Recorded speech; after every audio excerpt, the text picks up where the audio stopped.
Welcome to TV on TV. I'm State Representative Tommy Vitolo. You're watching Brookline Interactive Group. Today is Thursday, January 9th, and we have a great show for you. It's our first show of the year 2025. We're kicking it off with Greg Liakos. He is the Executive Director of Gateway Arts and a good friend to me, to Brookline, to the arts, to the community. I hope you'll stay tuned after the news and listen to our interview recorded just a few days ago. But first, as always, we will start with the news. President Jimmy Carter's state funeral takes place today in Washington. President Biden will deliver a eulogy. Meta CEO Mark Zuckerberg announced this week that the company will stop using third-party fact checkers. Instead, Facebook and friends will use community notes, which is currently used on the social media platform formerly known as Twitter. Large parts of Southern California are under evacuation orders as fires continue to burn in Pacific Palisades, Altadena, Pasadena, and Sylmar. Massachusetts Governor Maura Healey announced her plans to sign a pair of bills that will lead to increased bus-related camera enforcement. The two bills allow the MBTA, RTAs, and local municipalities to install monitoring devices on mass transit and school buses for parking and driving violations, including, but not limited to, failure to stop at a yellow school bus stop sign, driving in bus lanes, parking in bus stops, and so forth. So if you are a driver, please do your best to follow the rules. According to U.S. Census data, Massachusetts saw its largest population increase in 60 years between 2023 and 2024. The Department of Revenue announced tax revenue collections from December earlier this week. The state saw a 15.2% increase in revenue from December 2023, bringing the total for fiscal year 2025 to 0.8% ahead of expectations. According to a report published in December by the Brookline Department of Planning and Community Development, the proportion of vacant storefronts in Brookline has dropped to its lowest figure in years. The storefront vacancy rate currently sits at 9% in 2024, down from 9.7% in 2023.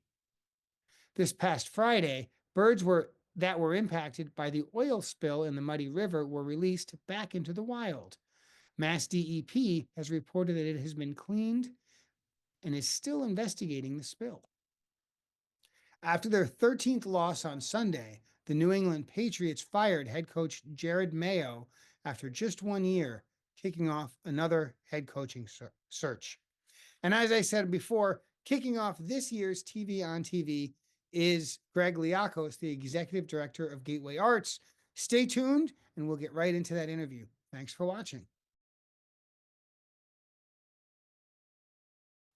Welcome back, folks. Here on TV, as promised, we have one of my favorites, Greg Liakos. He is the director at Vinfen's Gateway Arts. I've known him for several years.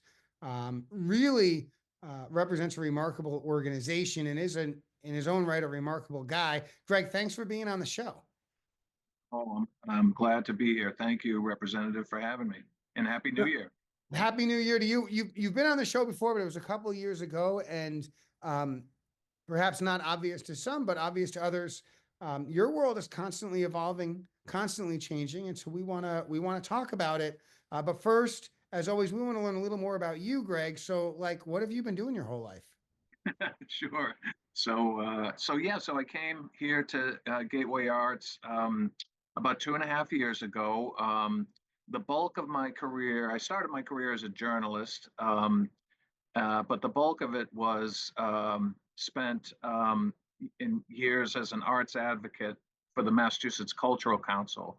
So that's the state agency that supports the arts, humanities, and sciences, really the cultural infrastructure of the Commonwealth. And I spent a lot of time making the case for the arts to your colleagues on Beacon Hill in the Massachusetts House and Senate, and of course in the executive branch. And that was a really powerful, formative experience for me because I had the privilege of being, a supporter and advocate for what I believe is among the richest cultural communities in America and maybe even the world in Massachusetts, and got to experience that, got to be a champion for that, and got to understand at a very deep level all the benefits that art and creative expression and the humanities can deliver for individuals and for communities. So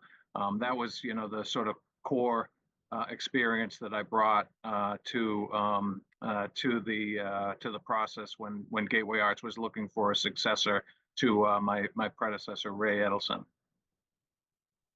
So you're at Gateway. We want to know kind of present day Gateway. What Gateway is up Sure. to today? Its relationship with Vinfen, Yeah. the sort of things you do. Give us the big story. Okay, sure. So Gateway Arts has been around since 1974, 1973 actually. Well, we in 2023 we celebrated our 50th anniversary, and the program is grounded in a simple but very powerful set of ideas. It was founded during the early years of deinstitutionalization, which many of your viewers will know is the time when a lot of big state institutions in Massachusetts and elsewhere around the country were closing, and people with significant mental illness or significant disability, mostly intellectual and developmental disabilities, were given a chance to live in community again. Unfortunately, at the time, there were not a lot of services, not a lot of programs, not a lot of supports for those individuals, and a lot of very heroic advocates got organized and helped provide jobs, provide housing, provide health care. But the founders of Gateway Arts had a particular vision, which was that all of these people, like all of us as human beings, deserved a chance at a creative life, that they deserved a chance to express themselves artistically, and perhaps under the right conditions could actually make a living as artists.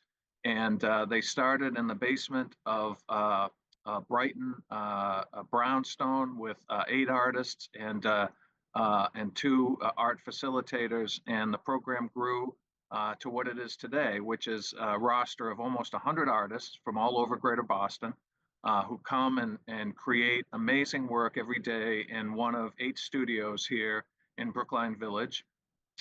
They work in multiple media, from painting and drawing to sculpture and fabric and textiles. And the work is sold in our store on Harvard Street, and it's exhibited in our gallery. And we sell the work and exhibit the work at other places, other museums, galleries, public places all across Greater Boston and beyond. And it's essentially a work program. All of our artists are professionals. They approach their work professionally, and we approach the support for them from a professional standpoint. And we work with them to set goals every year, both professionally as artists and personally as people and members of their community. And the result is a very creative, very productive, very supportive community of artists. So you told us a little bit about the history, right? Starting with 8 artists, and now you've got almost 100, and I presume that was sort of a steady growth. Yes. How long have you been on Harvard Street? So we've been in this space where I'm talking to you, from where I'm talking to you this morning, since 1979. So yeah, this is I think the building, this is 60 to 62 Harvard Street. I think the building was created originally as a glass making center in the late 19th, early 20th century. So we have the store and the gallery are on the first floor, on the ground floor. And then on the upper floor are the studios, and of course some of the administrative offices. And this where I'm sitting is called the viewing room, where Bill Thibodeau, our artistic director, will prepare work for sale or for exhibition in the gallery and elsewhere. Now we can see a couple of paintings behind you. Yeah, Is are the artists limited to painting on canvas? What's the tell me no, about the not at medium. all. So just adjacent to the to my left is a painting studio, and then next to that is what we call the folk art studio. And the folk art studio is really one of my favorites because it's kind of a catch-all. Artists will create work there for just we call it found objects, right? That's kind of an art term, found objects. In other words, whatever you want, whatever you want to create, just pick it up and do something with it, and that's a wonderful studio because artists create work in multiple media. They will create sculpture there from found objects, from pieces of wood, from furniture. They'll take a plain piece of furniture and turn it into a remarkably colorful, arresting design. So that's just one example. And as I mentioned, we have a pottery studio, we have kilns here, we have a weaving studio, we have looms, we have a fabric studio where artists work on clothing. So the sky's really the limit in terms of what they can achieve here artistically, and we're excited. We're going to be introducing a new program with a local studio photographer named Liz Linder for digital photography. So we're going to work with our artists to hone their photography skills, get them out into the community, taking nice community pictures, and in the process, learn some good digital design skills.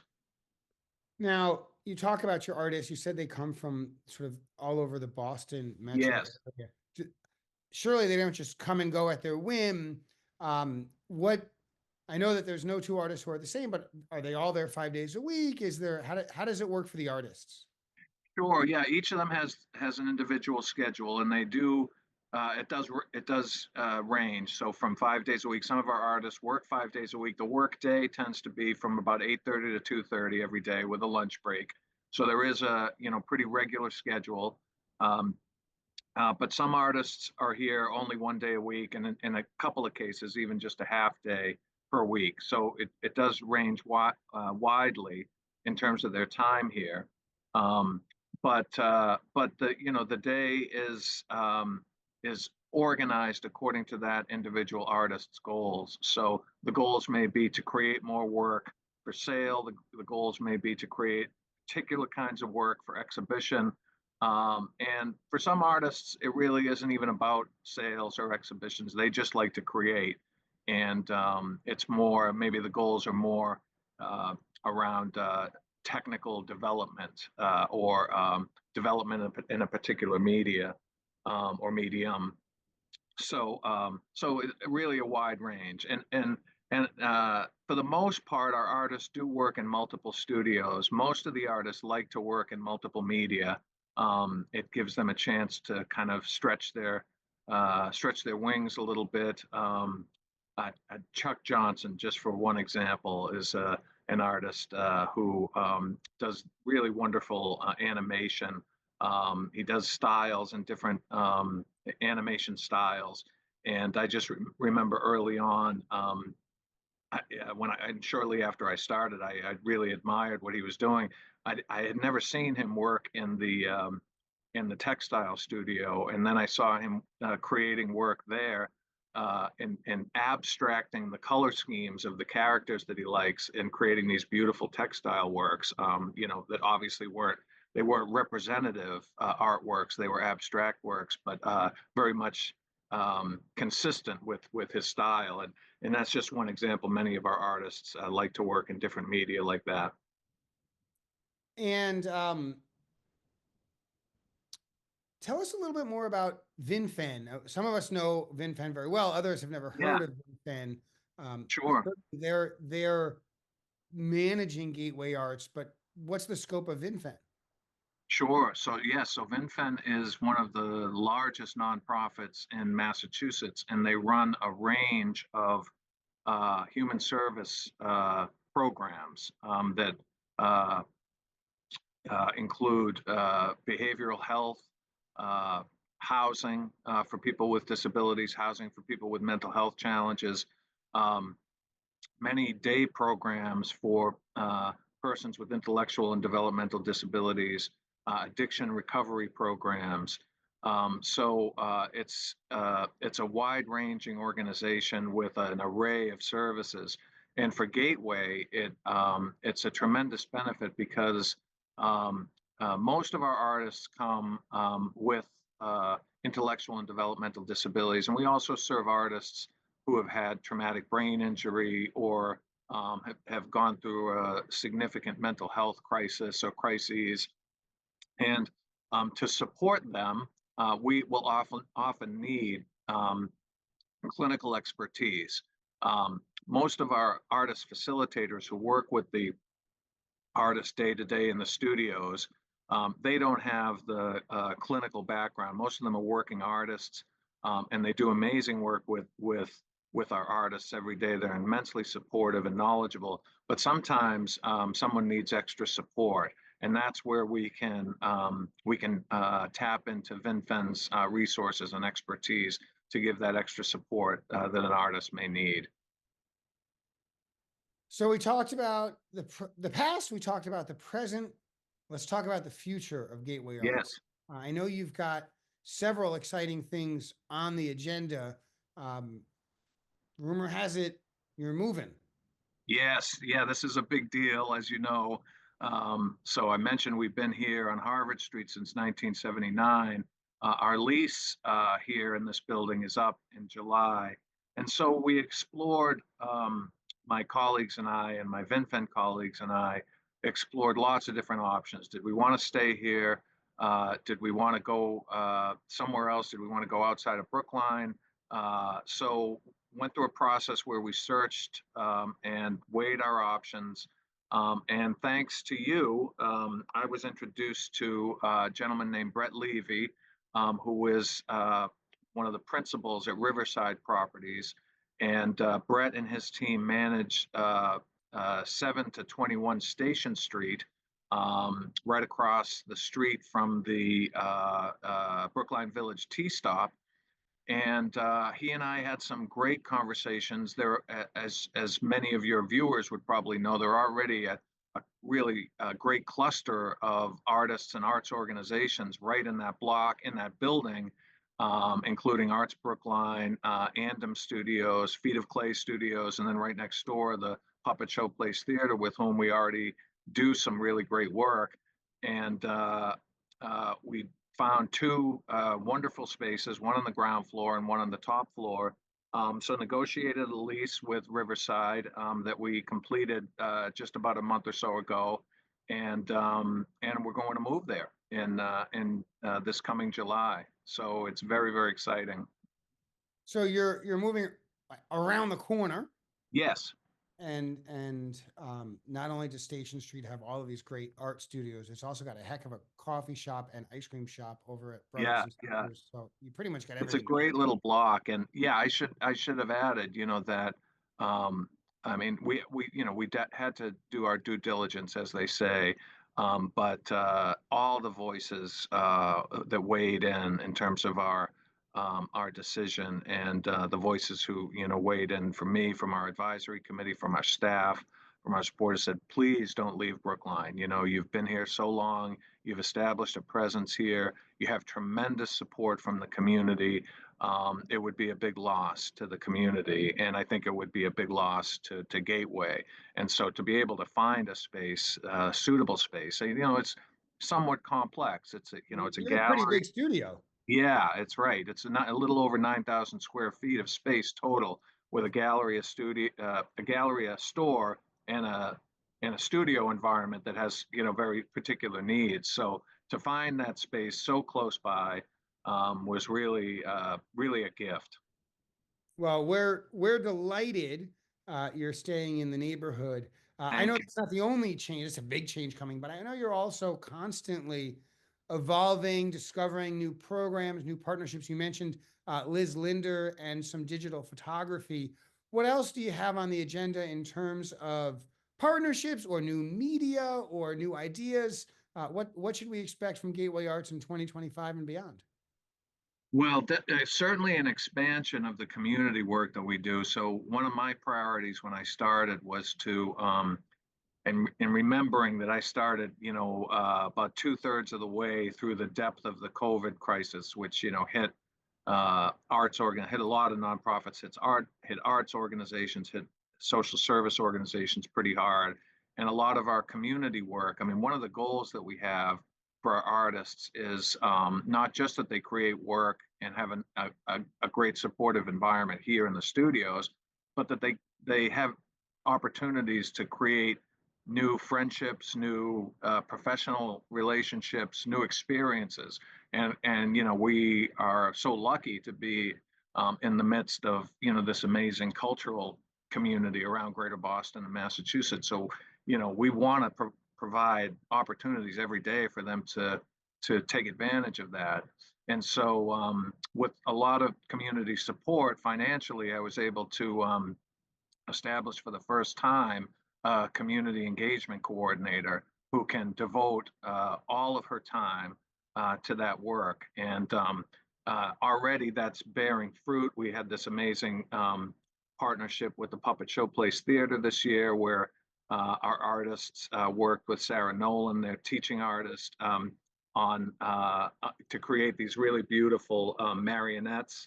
It was just a wonderful partnership. And so more of that in the coming year will be on tap. I'm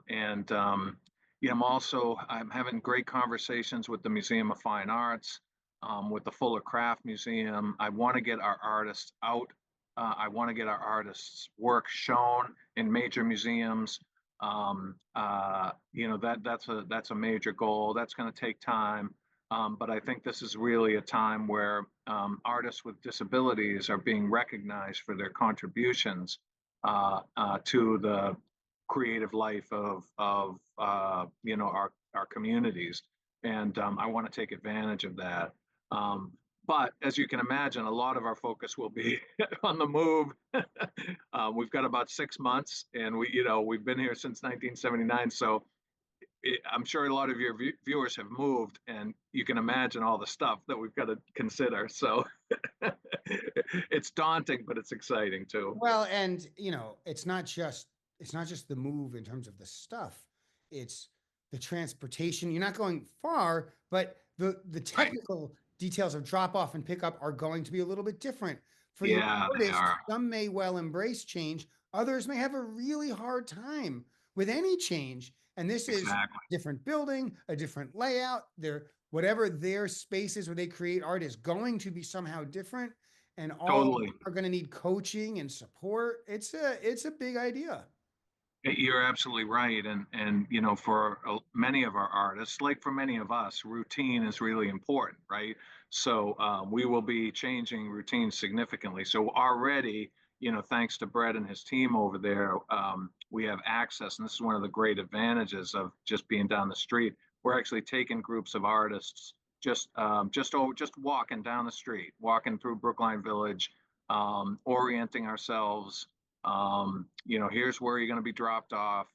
Here's, do you want to take the staircase? Because we'll have to have emergency evacuation procedures and all of that. It's all very important.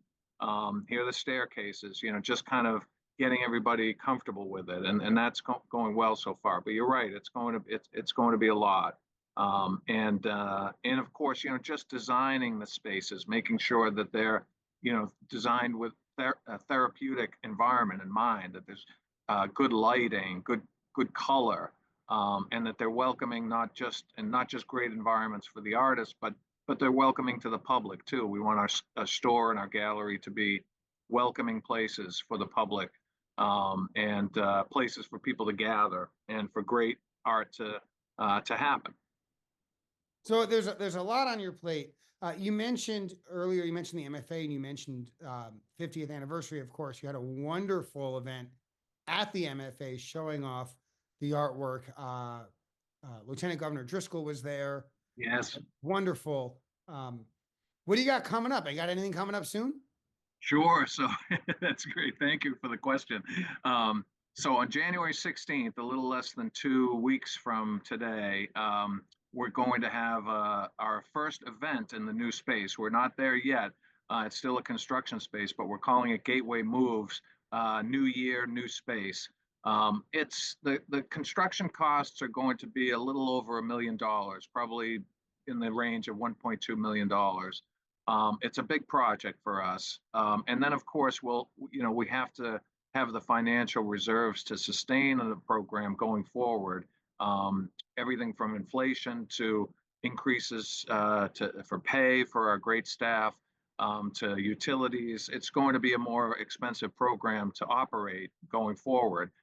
It's worth it because we're going to give our artists the space they deserve, but we're going to have to pay for it. So Gateway Moves on January 16th is a fundraiser to help us offset the costs of construction. So it's going to be really fun. We're calling the clothing, I mean the suggested attire, construction chic. So you can come, and actually, when I think of that, I always think of you in your orange coat. Well, he's already got the outfit. But anyway, it's going to be fun, and we're going to have one of the big goals is to sell a lot of work. So Bill, our artistic director, has worked with Beth McLaughlin, who's the chief curator of the Fuller Craft Museum, and a gentleman from the Museum of Fine Arts, whose name has escaped me at the time, but he's offered to help. So they've curated a list of paintings and sculpture that will be for sale, and it's a great collection of work. And we're hoping to not only raise money but also sell some work to help us prepare for the move. So it's from 6 to 8 p.m. there on Station Street, and will be a lot of fun. How do people get tickets?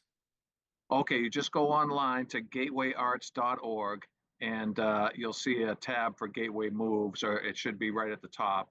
Um, and then you can buy your tickets online, or you can call me anytime, 781-820-3053, and I'll help you purchase tickets. And if you can't come, welcome donations of any amount. Greg, we're so glad you're in the neighborhood. We're so glad you're staying in the Thank you. neighborhood. Me too. As you know, I'm a big fan of Gateway Arts. I You believe sure in the arts are. for Thank you. everybody. And I think it's sort of a sign of civilized society, right? That we're So putting true. resources into supporting everyone and being creative and celebrating this humanity. So I'm delighted and so glad you could be with us here today on TV here on Brookline Interactive Group. Folks, we try to do this show every week. We kind of take a little time off here and there, but I fully expect we'll be back next week. Until then, thanks for watching. And Greg, thanks for coming on the show. Thank you, Tommy. I really appreciate it. Be well, everyone.